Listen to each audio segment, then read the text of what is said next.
وصفتي لليوم محشي بتنجان. للحشوة بنحتاج لكل كيلو بتنجان 1.5 كوب رز مصري، ملح، فلفل أسمر، شوية زيت، لحمة مفرومة، وبنقلبهم مع بعض.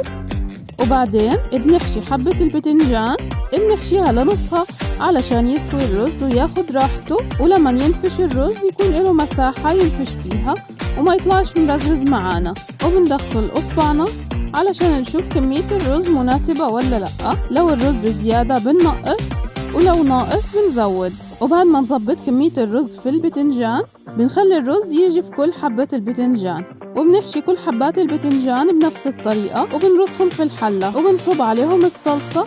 بنكون مدوبينها بمية وبنضيف لها ملح، وبدخل الصلصة جوا حبات البتنجان وبصب كل كمية الصلصة فوق البتنجان وبنركبها على النار لغاية ما تستوي. وهيك شكلها لما نستوى. وصحتين وألف هنا.